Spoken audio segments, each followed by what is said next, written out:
merci à vous tous. Merci Pascal de m'avoir permis de faire ce petit entretien. Merci à la Voix de la Résidence Joyeuse. Donc, je suis ravi d'apporter ma petite contribution aux plantes, hein. Voilà, donc tu as dit déjà des choses sympas. Ce que je voudrais rajouter sur l'électroculture, c'est surtout peut-être quand tu disais sur le prix, que tout devient cher, etc.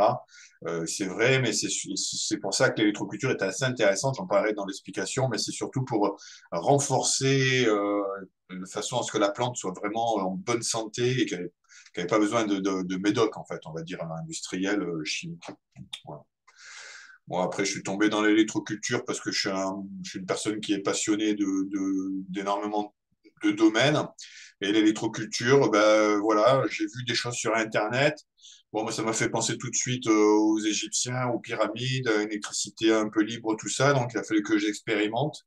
Donc, je l'ai fait et je suis resté scotché.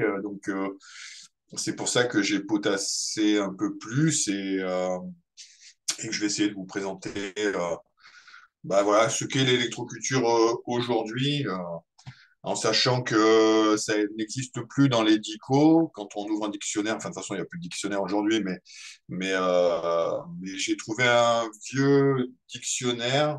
J'arrive pas à trouver la date dessus, mais qui parle de l'électroculture ici. Donc, c'est une ligne, hein, je vais mettre mes lunettes parce que je vois plus grand-chose.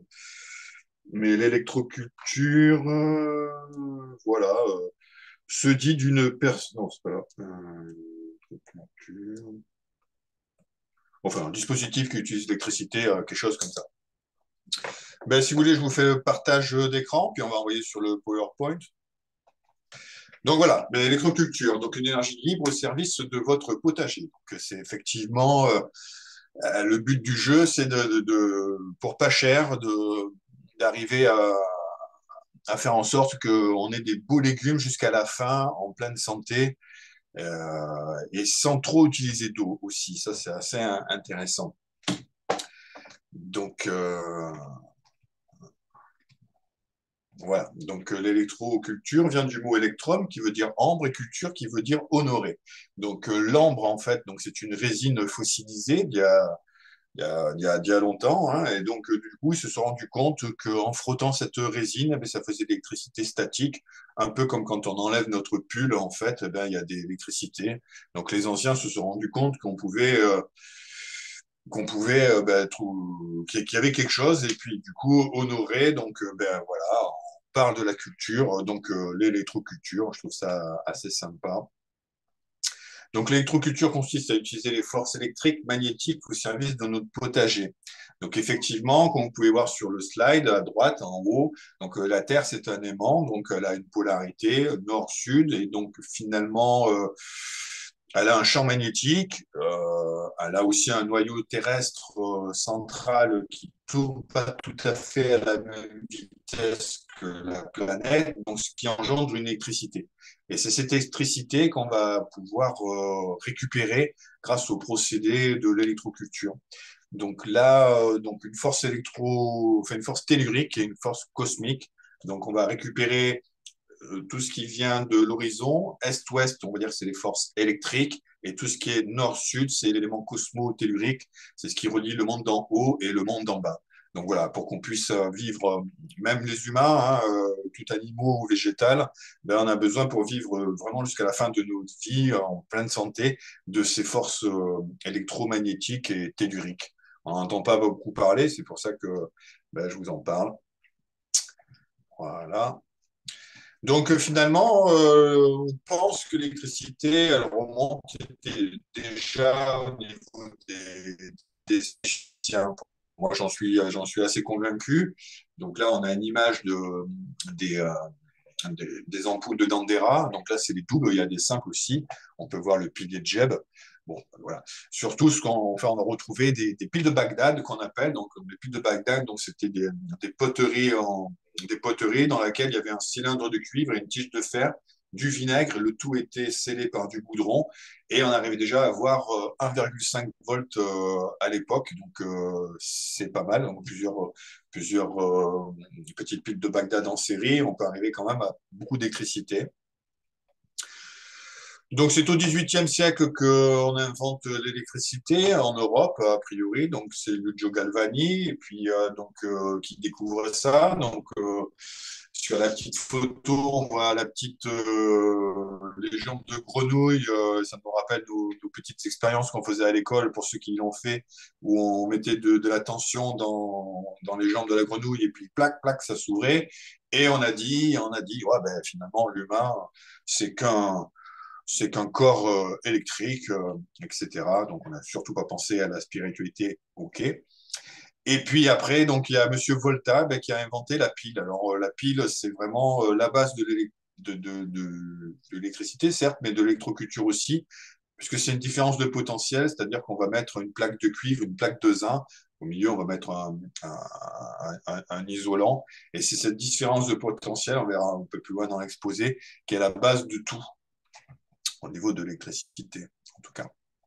Donc l'électroculture, finalement, ça existe depuis presque 200 ans, en gros. Alors, on n'en a pas beaucoup entendu parler aujourd'hui, donc il y a... En gros, donc voilà, donc, c'est Monsieur l'abbé Berthelon, donc en 1783, qui a écrit un bouquin donc, de l'électricité aux végétaux. Ça a révolutionné à l'époque les gens qui ont eu la chance de lire ce livre.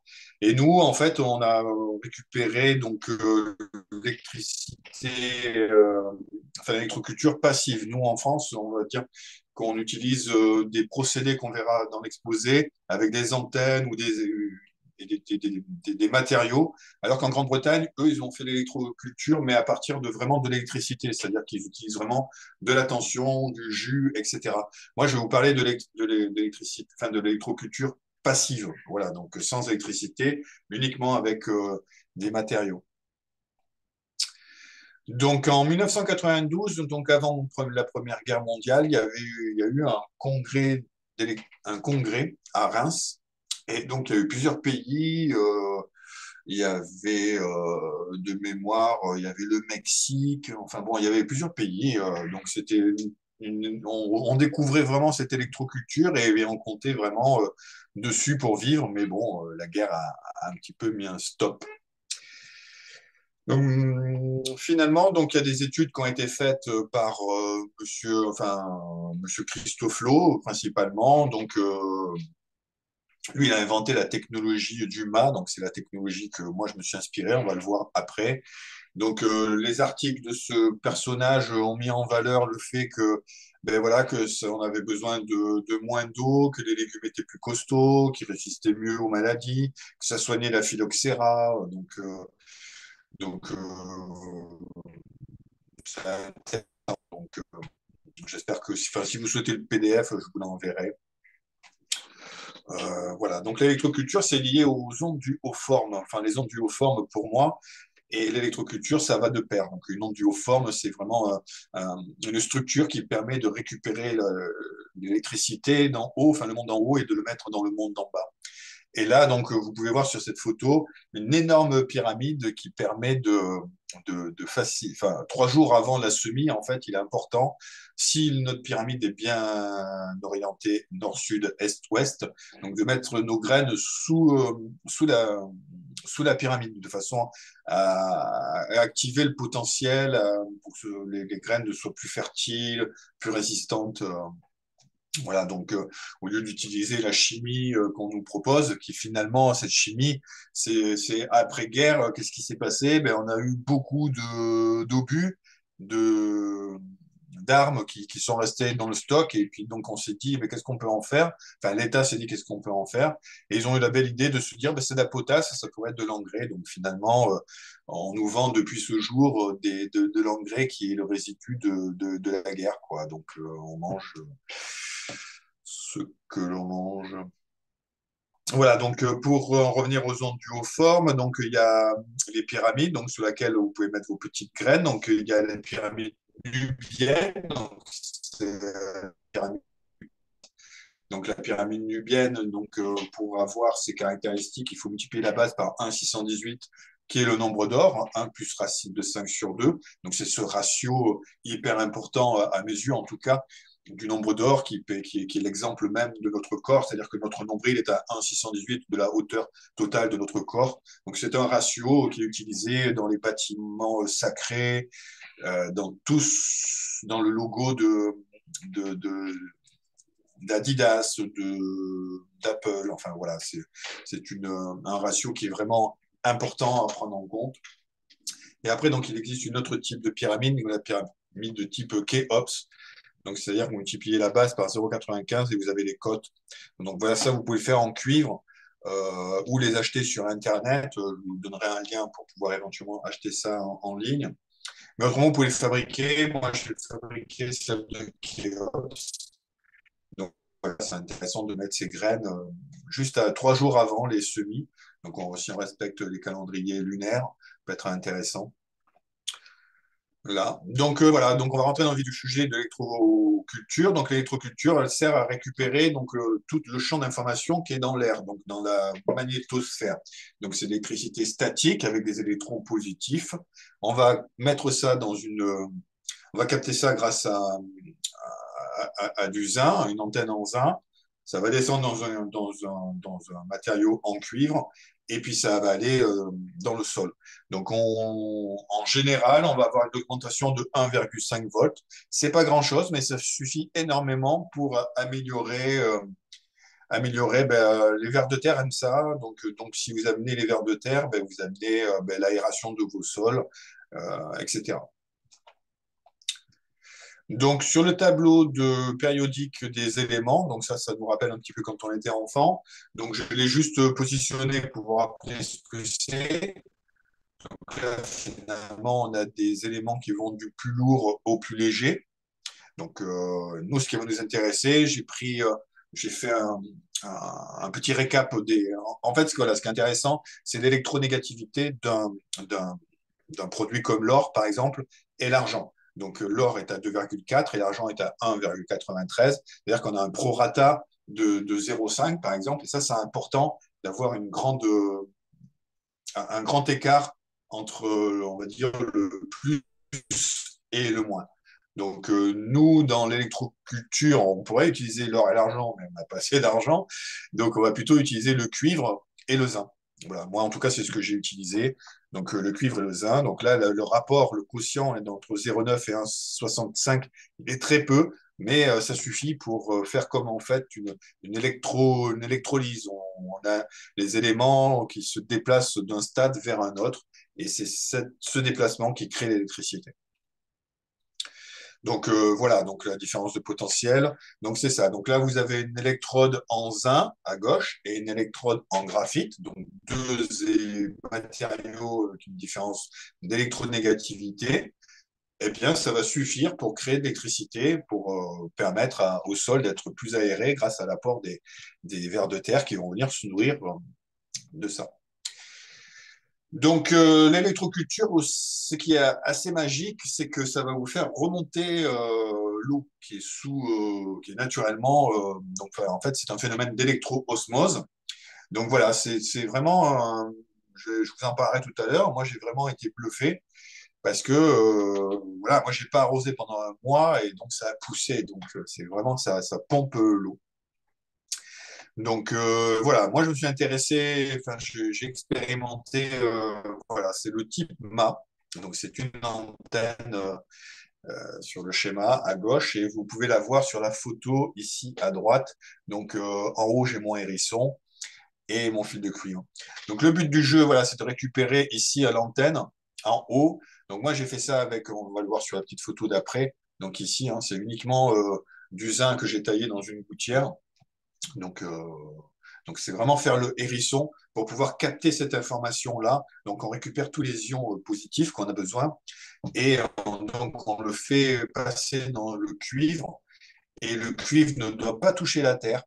Par contre, il est relié à un fil, un grillage, en fait, comme un nid de poule, du côté est. Donc, c'est important de revenir, comme tout à l'heure, sur les pyramides avec pour, le, pour, la, pour, faire, pour aider la germination des graines. Donc, c'est hyper important d'être dans le sens nord-sud, est-ouest. Donc là, sur le logo, enfin, sur cette photo-là, l'Est est à gauche, mais bon, voilà, c'est juste une lecture. Mais donc, par conséquent, on relie tout ça au grillage en galva. Et de l'autre côté, on a un autre grillage, donc un grillage en cuivre. Et donc, on crée une différence de potentiel, une différence d'électronégativité, et les ions se déplacent là-dedans. Donc, voilà, ma gouttière a fait mon hérisson. On va parler aussi de vite fait des anneaux Lakowski, parce que Georges Lakowski, c'est un gars qui a fait énormément de bien pour l'humanité, tellement bien qu'il est dérangé et donc il est mort accidentellement parlant d'un accident de voiture. Voilà, et il a surtout disparu de la circulation parce qu'il arrivait à soigner les gens de cancer grâce à une machine qu'il a faite. Donc, c'est l'Olom. Donc, c'est un oscillateur à d'ondes multiples. Donc, je parle de Monsieur Lakowski parce que je trouve qu'il mérite d'être rappelé. Donc, il est mort en 1942 à New York. Donc, il a travaillé dans des hôpitaux français. Et donc, il s'est surtout intéressé aux maladies du géranium. Donc, et grâce à un petit anneau en cuivre, donc je vais vous expliquer comment le réaliser, puisque c'est vraiment la base de l'électroculture sans le mât assez complexe et onéreux que j'ai pu réaliser. Mais si vous avez déjà une plante qui est malade ou que vous tenez, que vous voyez qu'elle n'est pas très en forme, donc les anneaux Lakowski peuvent être intéressants pour aider votre plante. Voilà. Donc là, Lokowski, c'est sur cette petite photo, c'est le cercle bleu qui est ici. Donc il y a une inclinaison, une ouverture, il faut que ce soit bien orienté. Je vais vous expliquer un peu mieux sur ce slide. Donc voilà, donc avec une boucle de cuivre. Donc là, j'ai noté 6 ou 7 centimètres, mais ça peut être beaucoup plus, hein. On peut avoir des grands anneaux. On peut même multiplier les spires au nombre de 3. Donc l'ouverture, pour moi, c'est voilà, c'est la jonction entre les... Voilà, ça fait une ouverture. Donc on le voit peut-être mieux sur cette photo-là. Donc c'est cette ouverture qu'on doit remettre impérativement au nord. Ça, c'est important. Et après, on doit incliner l'anneau d'une vingtaine de degrés.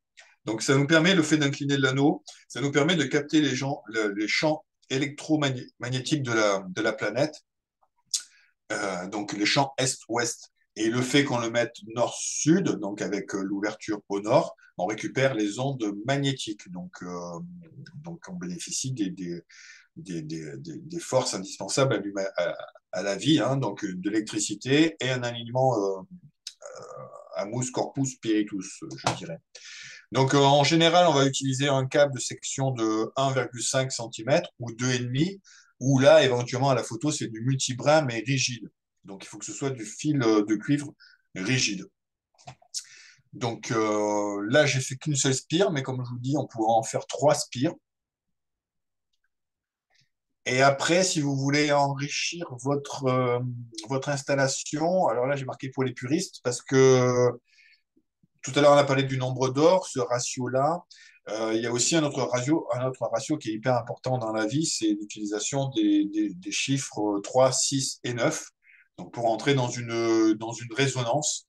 Donc moi, par exemple, sur mes bâtons, ben, le premier bâton, il fait 36 cm, donc 3 plus 6, eh bien, ça fait 9. Ou alors l'autre, il fait 27, 7 plus 2, ça fait 9 aussi. Donc, et l'espace que j'ai mis entre les deux trous fait 15 mm, donc ça fait 6. Donc c'est vrai que moi j'ai mis pour les puristes, moi je fonctionne comme ça, donc je vous propose ce que j'ai fait. Mais après, au début, j'y connaissais rien, j'avais juste mis un anneau, j'avais même pas respecté le sens ou quoi que ce soit, et ça fonctionnait quand même relativement bien. En parlant du sens, effectivement, je vais revenir sur cette photo-là. Il faut être dans le sens d'astrogir, c'est-à-dire dans le sens inverse des aiguilles d'une montre. C'est-à-dire que le, le fait d'être à l'inverse des aiguilles d'une montre, on va créer un vortex et du coup, on va rentrer en résonance avec vraiment la planète. Donc, c'est important Enfin, c'est conseillé. Voilà, moi, je vous conseille de respecter ça anti-horaire. OK. Donc ça, c'est pour l'électroculture. Donc l'électroculture, moi, ce que je peux dire, c'est que j'ai eu une très très belle expérience parce que j'ai rencontré ma compagne Patayette en plein mois d'août. On est parti au Portugal, donc j'ai juste eu le temps de faire des tests dans une jardinière avec mon antenne électroculture que j'avais positionnée comme ça. J'ai fait mes semis, une jardinière test à côté. J'étais à l'époque, je vivais dans les bois avec, enfin bon, peu importe, et on avait créé un jardin partagé. J'avais fait des buts. Et donc, quand je suis revenu un mois après, donc les gens du jardin, du, ah, du jardin partagé ont dû acheter une pompe parce qu'ils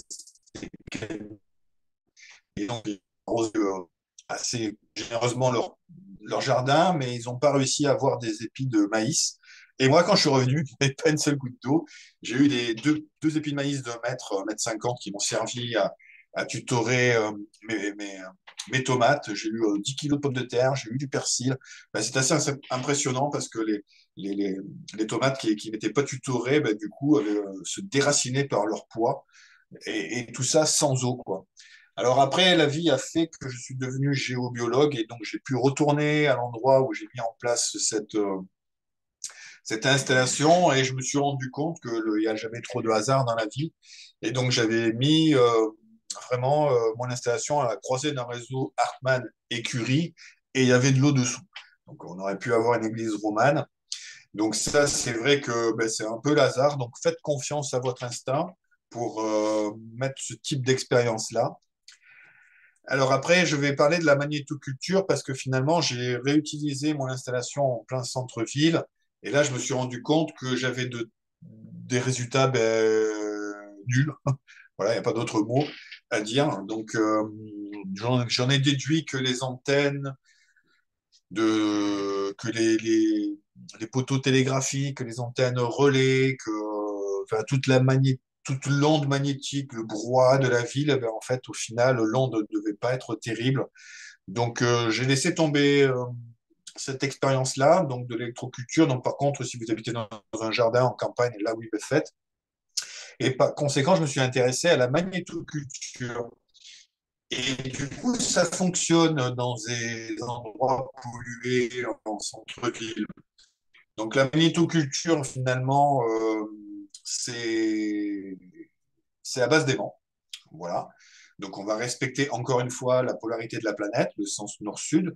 Donc moi j'aime bien mélanger plusieurs choses. Donc là j'ai mélangé le carré potager, la jardinière, la magnétoculture. Voilà. Et donc le résultat de la magnétoculture, c'est des plantes salades qui vont pousser plus rapidement. Une fois coupée, la salade va être beaucoup plus croquante pendant une semaine. Donc une meilleure conservation. Donc c'est intéressant. Donc, je vais vous expliquer un peu plus ce qu'il faut faire. Donc, en fait, dans une jardinière, moi, dans mon cas, j'ai pris une jardinière de 1,80 m, 8 et 1,9 m, hein, vous vous en doutez. Euh, donc, j'ai pris un fil de cuivre, un fil de galva, par contre. C'est pas du cuivre, c'est du galva, donc du fer, hein, c'est du fer galvanisé, que j'ai replié 6 fois et que j'ai passé au centre d'un aimant toroïdal qu'on va trouver dans les micro-ondes, dans le magnétron d'un micro-ondes. Vous pourrez trouver un, un aimant assez puissant. Donc, pour être sûr d'être dans le sens nord-sud de l'aimant, ben, vous prenez une boussole et quand vous avez votre aimant, si vous voyez que l'aiguille de suite change, c'est qu'il faut tourner l'autre côté. Donc, quand vous approchez votre aimant, si l'aiguille est toujours dans le sens nord-sud, c'est que vous êtes dans le bon axe. Donc, c'est ce qu'il faut faire. Donc, il faut prendre un fil de galva d'1,80 m. Il faut prendre un aimant qu'on va mettre à 21 cm, 1 et 2, 3, de la jardinière côté sud. Ça, c'est important. Et du coup, on enfouit ça au niveau des racines, si vous êtes dans une jardinière, ou alors il faut creuser, et vous laissez en fait l'univers œuvrer. Donc il y a des vignes qui sont soignées comme ça aujourd'hui avec la magnétoculture. Et donc après, comme j'ai peaufiné un petit peu aussi mes recherches, je dirais qu'aujourd'hui, le top du top, c'est d'utiliser un ensemble de techniques qui est le mélange avec l'acide et le basique, donc comme les piles. C'est-à-dire qu'en fait, dans notre propre jardin, donc encore une fois, on va orienter est-ouest, donc du coup, nos, nos acides orangés basiques, en fait, on va créer une différence et différents matériaux et on va planter au centre, au milieu de ces deux allées que l'on peut faire ici. Et donc, on est au milieu d'une différence de potentiel entre un élément acide et un élément basique. Et ça va amener ben, nos petits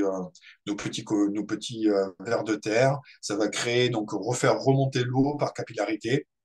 Donc c'est assez intéressant. Moi personnellement, je m'y intéresse beaucoup. Je l'ai pas encore fait, mais je suis sûr, convaincu que que ça doit bien fonctionner.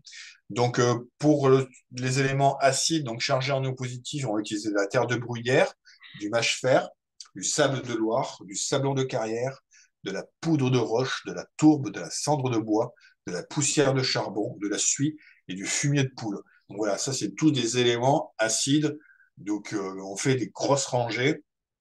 Et de l'autre côté, là, c'est l'inverse. Donc, c'est en basique. Donc, on est carencé en ion positif. Donc là, on va utiliser du stuf, de la terre de calcaire, du plâtre, du chaude de maçonnerie et du fumier de ferme.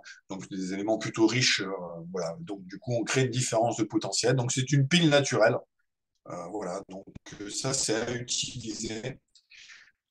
Là, je vous conseille vivement le site de Yannick Van Dorn. Donc, pour moi, c'est vraiment la personne qui m'a permis de découvrir l'électroculture. La magnétoculture, il l'utilise aussi dans ses ruches, enfin pour aider les ruches, en mettant les petits aimants est-ouest sur les ruches. Bien sûr, il faut éviter les lieux telluriques négatifs. Donc ça, bah, si vous avez un géobiologue sous la main, bah, c'est bien de faire appel à lui.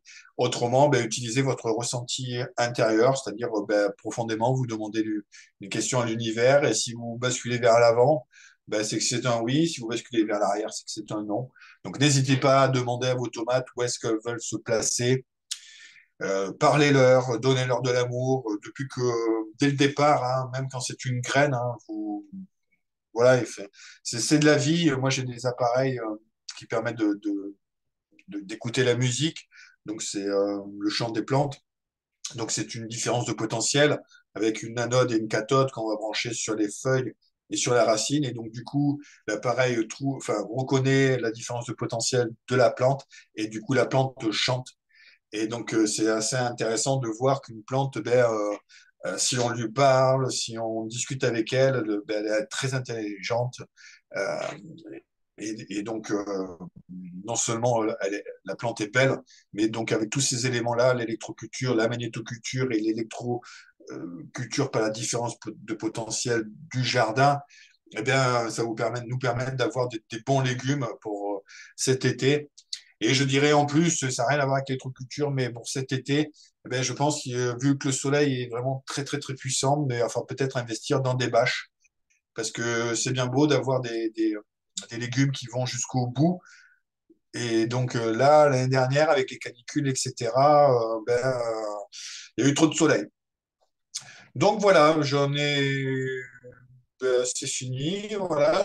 Non, ce que je veux dire, c'est que dans ces périodes de crise comme actuellement, ben, où toute la vie elle est chère, eh ben, c'est intéressant de tester ces technologies qui étaient là avant, hein, dans le DICO. Il y a eu, je rappelle, il y a eu des congrès. C'était vraiment quelque chose qui était en place. Finalement, c'est une technologie descendant des Égyptiens, hein, puisque là, une pyramide, c'est nord, sud, est, ouest. Elle est placée sur une croisée d'eau. Donc voilà, c'est ce qu'on a besoin pour réaliser une belle expérience d'électroculture. Ouais, super, merci Nance. Donc là, on a bien, juste pour résumer, parce qu'il y a des gens qui sont arrivés peut-être un peu en cours. Donc toi, tu as abordé deux sujets ce soir. Il y avait le sujet de l'électroculture et les origines de l'électroculture. Et ensuite, il y avait effectivement la magnétoculture.